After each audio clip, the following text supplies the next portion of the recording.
Hey, this is Matt once again. We're about to the videos of the paid request. This time for James. Thank you so much for that. And for those interested in requesting any type of videos, feel free to send it either directly to my PayPal or to my Patreon. Both links are down below in the info box. And this is for kind of a very specific top 10 list. One-man show slash one-man survival slash one-man isolation type of movies. Now, it's kind of hard to get into that because, with survival films, it's usually there's at least more than one person. There's maybe, okay, there's about a person, but then there's someone who's a buddy, like The Edge, like Anthony Hopkins, but then you got Alec Baldwin, you got the other guy. And it's like, okay, well, how do you want to do this? And James told me, well, you could be a bit more free with it. I guess in a way kind of asking me like survival stories, or but at the same time not to specify survival. I tried to do the best that I could with those parameters. So there may be films that you think deserve to be in this that I didn't think was part of it, and it'd be, oh yeah, I would put that on the list too. So bear with me on it. Like number one, I did ask him would this count. He's like, yeah, that's kind of a one-man show movie. And my favorite would be Searching with John Cho. Now, and that's really what he wanted, the one-man show type of movie where it's mainly one guy. And John Cho, to me, was prominently featured in my brain when I read that request, because that's a film that I remember seeing advertised, being very intrigued by, where they took the concept, the gimmick that you would see in films like Unfriended, put into this more like thriller, dramatic aspect to it. And I thought John Cho did a fantastic job as a guy who his daughter disappears one day and is just trying his best, and we see him pouring through all the files, all of the phone calls, calling every people, FaceTiming people. That to me, while there are other actors involved, that's definitely a one-man show where it hinders on him, and if he failed, the movie would fail tremendously. But to me, the movie was so good because of his performance. That's why, in my opinion, he deserved a nomination. People may laugh about that, but have you seen some of the people that get nominated for Oscars? And you're wondering, really? Like, let me ask you a question. For people who disagree with me on that, and I don't even hate Cuba Gooding Jr., but he won an Oscar for Jerry Maguire. What did he do in Jerry Maguire other than say, show me the money, that was more prominent than anything John Cho did in this movie? Showing the angst, the anger, the fear, all the roller coaster of emotions. A father who is subdued because of the death of his wife and his daughter's mom, and then trying to get back into that frame of mind again by the end of it.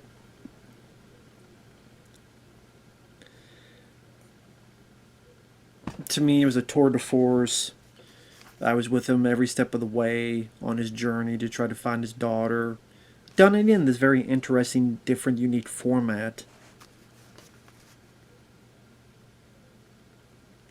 And yeah, John Cho did a fantastic job. The fact that film and that performance did not get any award recognition, yet again shows how stupid and how useless the awards of any award show is to me, personally. But Barbie is a Best Picture nominee. And so is Black Panther, Because Heat, Michael Mann's Heat, and these other films, they're not Best Picture nominees, no. Barbie's a Best Picture nominee. That's worthy of it. But what do I know, right? So number one, I put Searching. Number two, I put Gravity. But granted, yes, of course, there's multiple people, and then it hits the fan. Then it's her and George Clooney. But for the most part, it's Sandra Bullock's ball game. And I think she did a fantastic job. She was scared, vulnerable, intense. I loved her. I loved the way it was shot. I think it was very, very ambitious for 2013. What they were able to accomplish with the special effects, it made it look like they were in space, and the sound design, and just all the topsy turvy that she goes into. I don't understand people's complaints that it's predictable. I mean, isn't most survival movies predictable? You want them to survive. And if you want them to not survive, then you don't want them to die. So the predictability is okay, they're not going to die. So technically, if that's what you want a survival story, isn't every survival story predictable? I mean, that's just my opinion. But that's just me. But I love Gravity. I thought the music was fantastic. I think the special effects were. I saw it in the theater in 3D. I felt like I was in space. It's one of the best theater experiences I ever had in my life. I even went twice. I wish I could relive that experience of not having seen the film and experienced Gravity for the first time in the theater in 3D. It felt like I was in space. I felt like I was floating where she was floating, and I was with her all along. And the music, and I'm like, wow, what is this music? And I think Sandra Bullock did a great job. I think it's one of her better acting performances. I think George Clooney was a good asset to the film. Again, ambitious to do a survival story in space, considering just how much technique, special effects that would have to be implemented into that. That's a film I'm surprised has not gotten a 4K Gravity. I am very surprised. Because you think that would work wonders. But I mean, that's just me.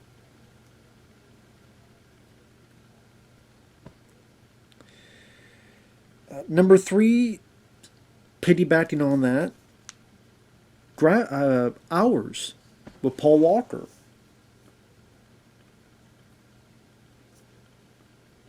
Because the setup is his wife's in labor, she gives birth, she dies during childbirth, but the baby is alive, but barely, so he's got to be put in this incubator.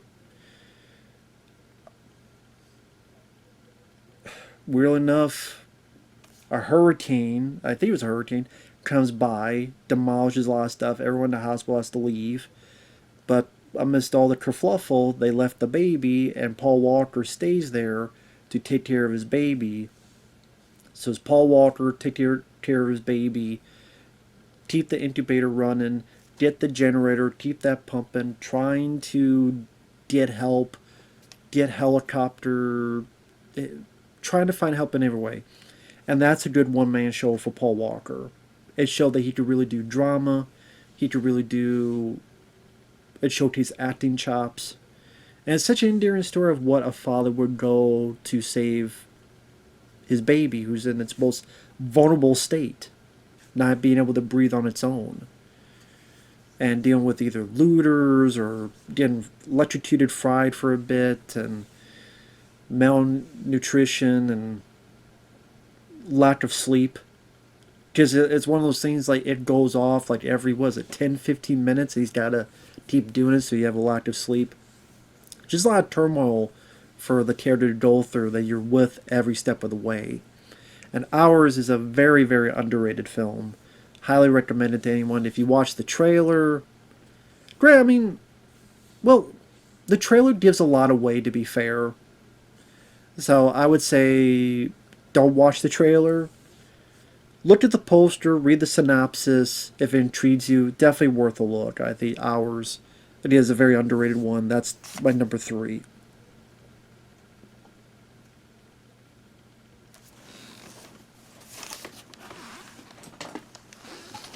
In fact, let me... Something else in there that I wanted to put in there that I just remembered as I'm doing this. So 1, Searching, 2, Gravity, 3, Hours. 4, I would put Castaway with Tom Hanks. Now that's the film that definitely don't watch the trailer, because the trailer will give the entire movie away. He's working for FedEx, he crashes, he's on the island, he gets thinner, he escapes, he sees Helen Hunt, they say goodbye, he's wondering where to go. Like, the entire movie's given away. I'm like, well, thanks. I don't need to see the movie now. But it's a very well put together movie by Robert Zemeckis. Tom Hanks gives a wonderful job as a guy who, I mean, well, I just told the whole story. Does the trailer show the whole story? Of course, Wilson, the volleyball, definitely a memorable bit in the movie. And just like sort of the not psychosis, but the what a guy goes through with isolation, and how even a volleyball can become a near and dear friend. Great music. I love the ending, sort of that.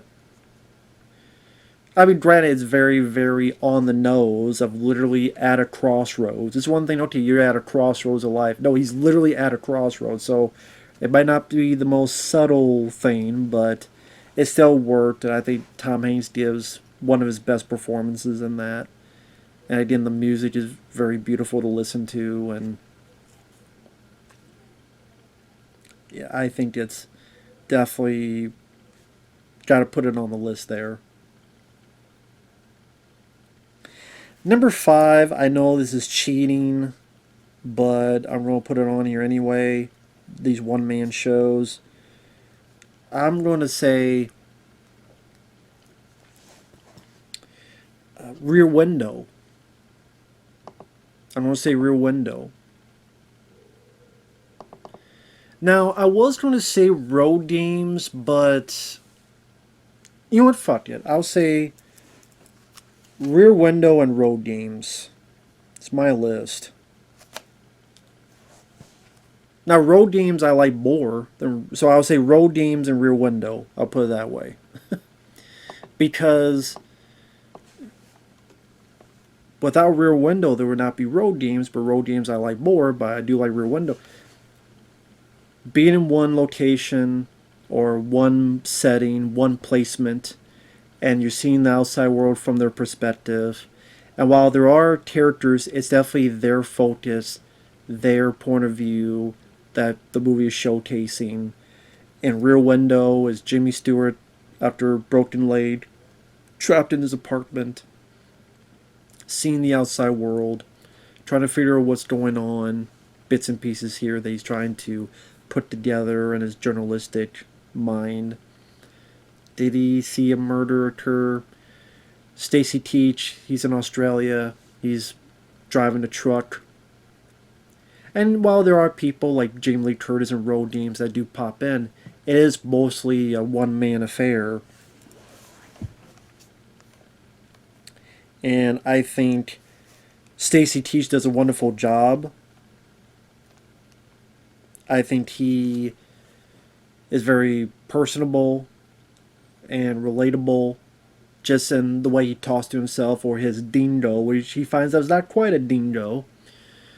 I just talked into it that doesn't bark until the very end, and just the way he's like making fun of people and talking with people, and that man's got a lot of balls. And the guy literally has a bunch of balls in the back of his like vehicle. That's the man with a lot of balls. So because of the way he's talking to himself, it makes it even more relatable to the viewer. Because there are times I've talked to myself when you're just alone, you're waiting for the bus or you're waiting for something else, and like no one's around. It's like, okay, you kind of talk to yourself like what you're observing. And then both actual Hitchcock and Road Games, a guy very influenced by Hitchcock, the way it builds his suspense and the way it showcases, am I seeing what I'm really seeing? Am I being too paranoid? And how this murder mystery can be solved such a faraway outsider perspective. It makes you part the audience and the main protagonist synced up, where we're seeing what they're seeing, we're hearing what they're hearing, and we're trying to piece it together as they are. And Are we coming to the same conclusions or not? And I love those type of movies, the Rear Window type of stuff. Disturbia is one of them. But I didn't put that on the list because I like Disturbia, but Road Games is my favorite of that, and then Rear Window. I thought they did a really great job. And again, Jimmy Stewart and Stacy Teach, I think, brought vulnerability, a sense of humor, and perseverance with the stuff they're going through. That makes some good protagonists to watch during the course of the movies. And then, I don't know if this would count, but I'm actually going to put at number 6, Duel. Because I'm thinking about, yeah, that is a one-man show because it's pretty much one guy in a car by himself. You never see the trucker, like the guy chasing him. He meets random people, but you don't really get much of a sense of them. It's mostly him by himself, chased by this crazy guy in a vehicle. You never know who this guy was, what he was about. And we'll follow on his journey and his intense chase that showcased throughout the entire film. Well directed by Steven Spielberg. Showed what he could do on a TV movie budget. He did these intense chase sequences. I thought Dennis Weaver, again, brought a sense of that vulnerability and fear and exasperation, and you're with them along for the ride.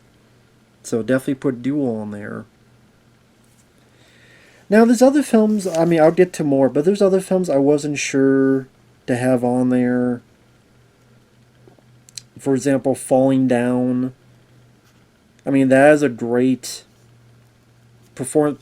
But I think this is with that isolation, one-man show. The parameters, I think these fit a bit closer than that. I know some are kind of cheating, but oh well, it's my list.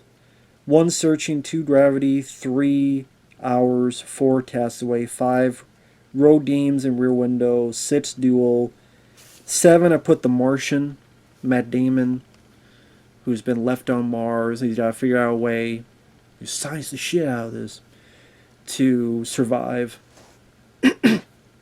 Now, it does cut back quite a bit to mission control, to be fair, as well as to the crew.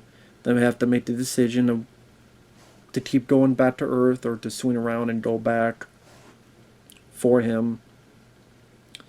But a lot of it is Matt Damon. Again, his sense of humor amongst the circumstances. And just what all he needs to do to survive. And just, it's an interesting concept. Like, what would you do on Mars to be able to survive when it's not like Earth where you just go outside and maybe find water, or find a fruit, or hunt an animal or something. Very different circumstances. And to me, it's the last film Ridley Scott did that was worth a pot to piss in. The last film Ridley Scott did that was worth a crap. So I like The Martian. Granted, at times it feels a bit too long, but I do like that film. Number 8, I put 127 Hours. I know James Franco was canceled, but I still think he gave a great performance.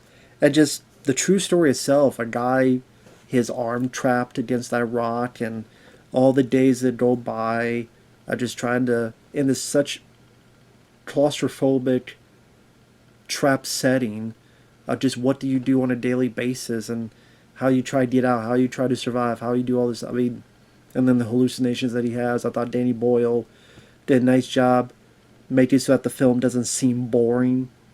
Oh, guy's trapped against a rock for 90 minutes to 2 hours. That could be construed as boring, but again, what the guy's dreaming of and fantasizing and imagining, as well as the way the multiple camera angles that the director and the cinematographer shoot that keep the audience still intrigued. I think that was... And James Franco, I mean, he did a great job acting-wise. I don't know the details of what all happened with him. There's stuff that I assume, and there's stuff I've heard, but I don't know the full details. but that's why you never hear of him again. But I did think he did a good job in that movie. Number 9, Moon, with Sam Rockwell. I won't give away the twist of the film, but it's Sam Rockwell on a base on the moon. He has a robot helper, I think voiced by Kevin Spacey. And it's a good movie about isolation. And there's certain secrets that come out that, again, I don't want to give away for people who haven't seen the movie, but it's a very well told sci-fi story. And Sam Rockwell showed that usually he does comedic roles, but he did deliver drama as well. It's a really good looking film by, was it Duncan Jones who directed that? I was like, wow, you did a lot for a low budget. This looks really, it's a really good looking movie. Yeah, it's a sci-fi film people may not have heard of, but Moon, definitely recommend. And number 10, I put The Shallows. Blake Lively, attacked by a shark. She's trapped on this little area. She's too far away from land. She got a hurt leg. There's a shark going around. It's from the same director that did Non-Stop with Liam Neeson. He did the House of Wax remake. I thought the setup of the film, Blake Lively's performance, there's some good practical effects of the shark. Yes, there is some dodgy CGI in the third act, to be fair. But I was able to forgive that because I was enjoying the rest of the film. I like the way she kills the shark. I won't give it away for those who haven't seen it.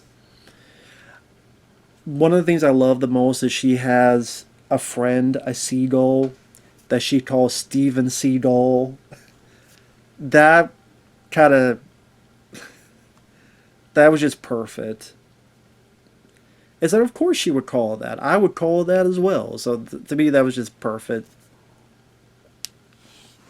But yeah, Blake Lively gave her a good job and performance wise, and just all these things of how do you get off this little piece of land, and slowly the water's coming in, so you can't be there forever, and you're far enough away, and there are times like people are trying to swim, she's trying to warn them, and it may not work out, and there's not a whole lot of great shark movies. Jaws, Deep Blue Sea, I like Jaws 2 and 3, but The Shallows is up there. You know, The Shallows is up there, and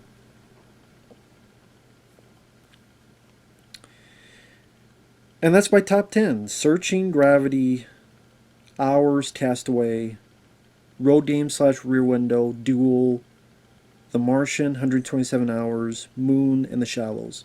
There's other stuff I like. There's Freezer, which a lot of people hated, but it stars Dylan McDermott, and he just trapped in this freezer, and he doesn't know why. Now, granted, there's some twists and turns that I think will turn people off. I found them interesting, because it felt a bit different, a bit unique of the story, but the twists and turns may turn people off of that. But I liked Freezer. And there's another one called Lock with Tom Hardy. I actually think it's one of Tom Hardy's best performances, where he's driving from Birmingham to London. It all takes place in his car, and just these conversations where he had cheated with his wife, cheated on his wife with someone else. That someone else is pregnant. She's ready to get into labor. He's driving to see her because he remembers when his dad abandoned the family. So he doesn't want to do that for this baby. So in the midst of it, like, he loses his job, and he's thrown out of the house from his wife, and his life goes upside down, but maybe there's a little bit of hope at the end. I thought Tom Hardy, it's easily one of his best performances.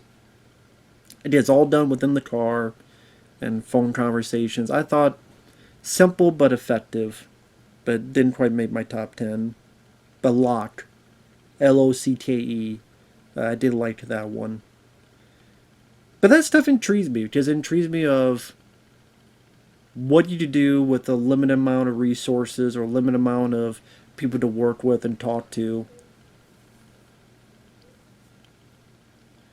And if you have the right actor or the right pacing or so forth,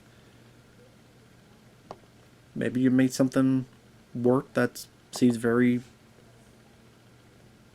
credible If so, that takes even more effort, which I applaud more, because it's one thing to have all the action, special effects, and bells and whistles, but to do a one-man show like that effective, you have a bit of talent. So that could be maybe even more impressive. But thanks, James. Take care, everyone, and we'll see you guys later. Bye-bye for now.